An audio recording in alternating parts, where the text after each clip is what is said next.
Hello boys and girls, Busternaut here and welcome back to another Armored Aces tank review.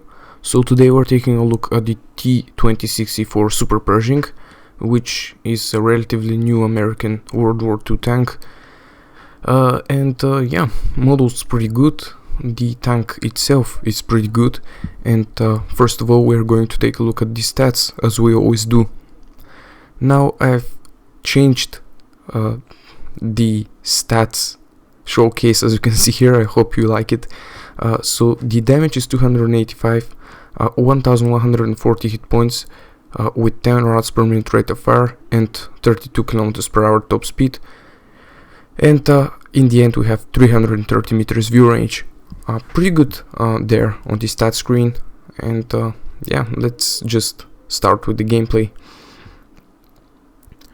Starting off, we're playing our first game on the city map and standard game. So we're going to head the center of the town and see what happens there. Now, the Super Pershing is not a really fast and maneuverable tank. However, it is not slow as well. As you can see, you can reach that 32 km per hour top speed, but once you started turning your tracks, the speed goes down a lot. So not one of the most maneuverable tanks, but it's quick when you go in a straight line. Not to mention, when you get the fuel upgrade, it can reach a little bit more than 32 km per hour, which is always nice.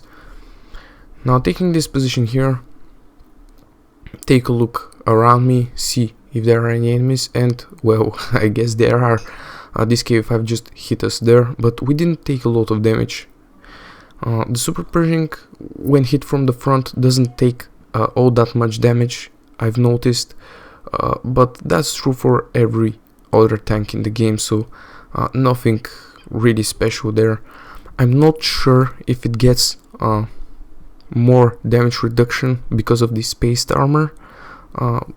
If it did, that would have been really cool touch to the game, but I'm not sure, as I said, if the spaced armor counts as more damage reduction.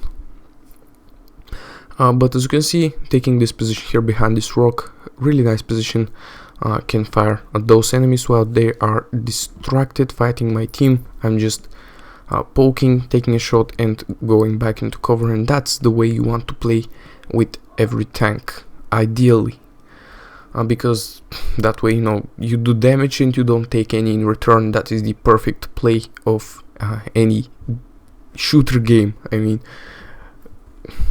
what more do you want? You do damage and you don't take any.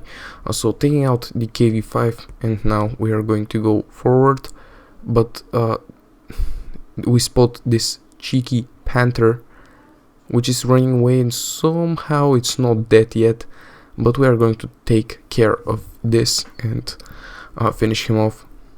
So moving forward again, we notice that every single one of the enemies are wiped out.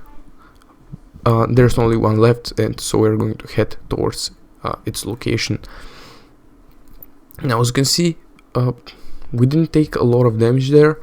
A little bit less than half of our hit points are still present.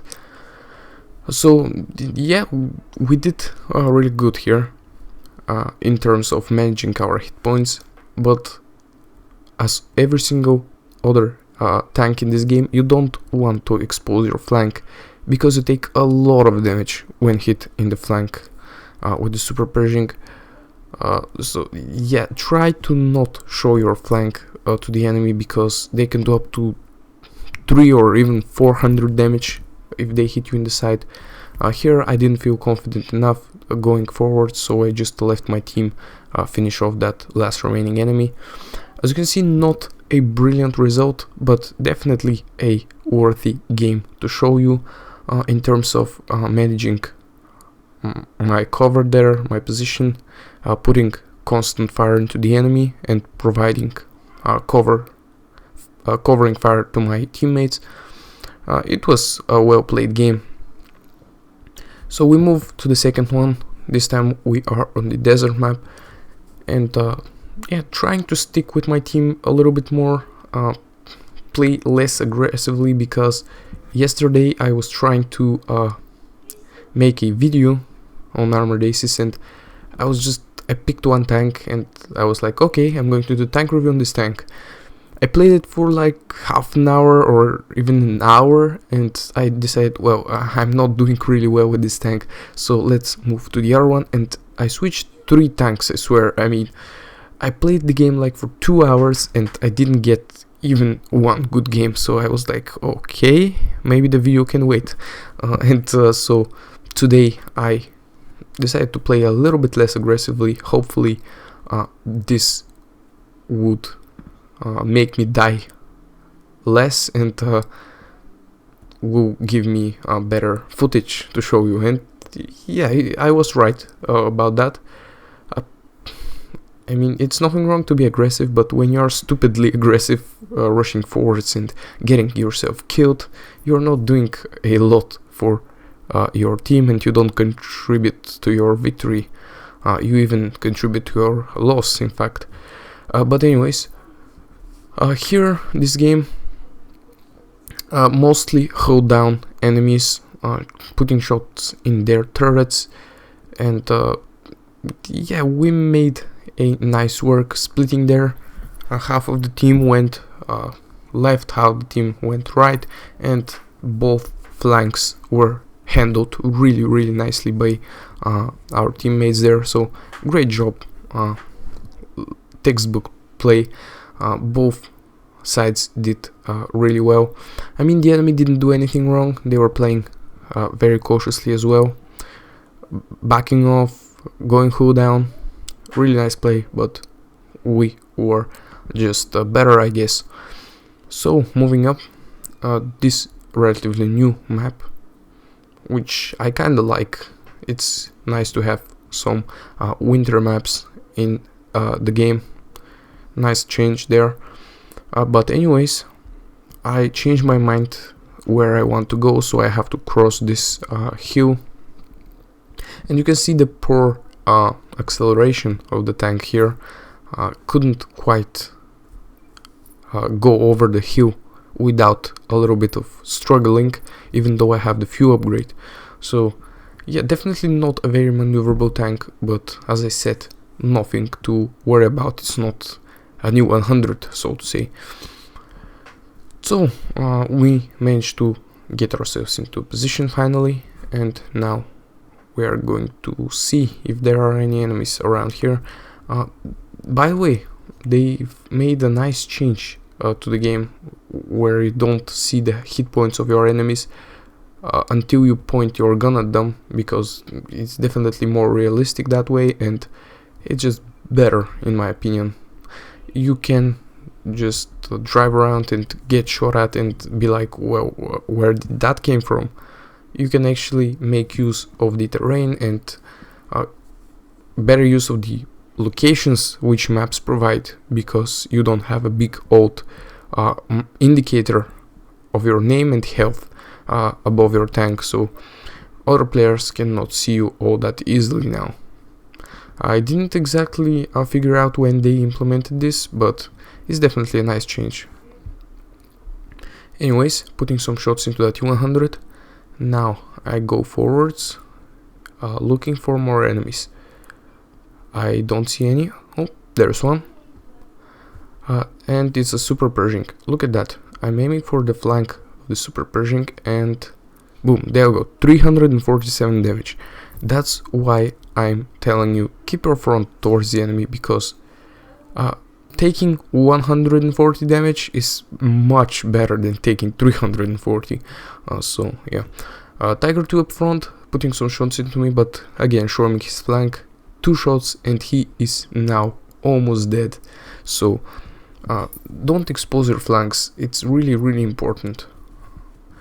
A100, boom, fast reactions there. Shot him down before he did. So yeah, not quite fast with the Tiger 2 though. I didn't even notice him. That's what I'm talking about. If he had an indicator above his tank, I would have noticed him, but he didn't, so definitely more realistic and more fun that way. Last tank remaining. I'm going to wait until I aim nicely, and yeah, finished off by my team. 2200 damage, not that good, but also nothing to laugh at. So final game, yet another different map. So this video is quite nice. No same maps, everything is different, which is always good. This match was quite bizarre. Most of the team went after me on this flank, and only a few of our tanks went the other way. So I thought this won't be a nice match. I thought that the enemy team would push and kill the tanks that went the other way really quickly, and we would lose the game, but it didn't turn out that way. So let's see what I mean. First enemy encountered, it's a comet. He put one into me, but he did far less damage than I did to him. And even though he put a second shot into me, he still did less damage with both of his shots than I did with my first shot on him. So yeah, that's what I'm talking about. Hide your flank, point your front towards the enemy.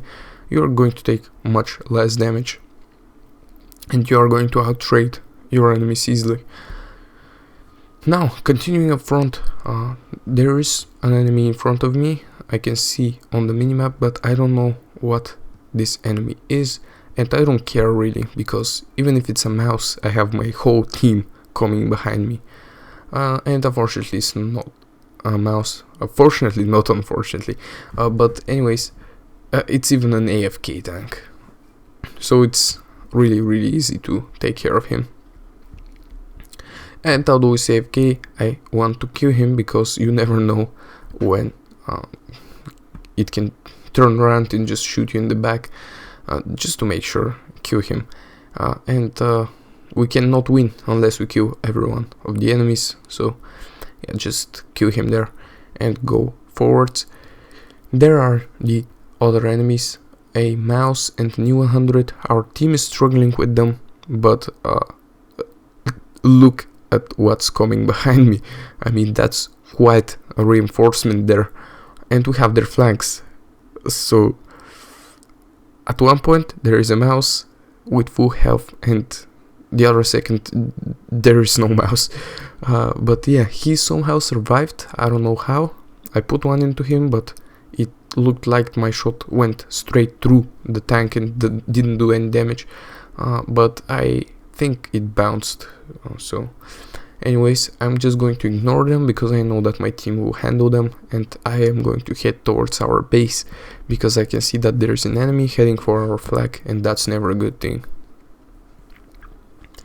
Again, I don't know what this enemy is, but I don't care, because even if I die here, my whole team is right behind me, and it's only a KV2. I mean, I'm in a super Pershing. Of course I'm going to kill a KV2, and he has his rear pointed at me, so he was not ready for this.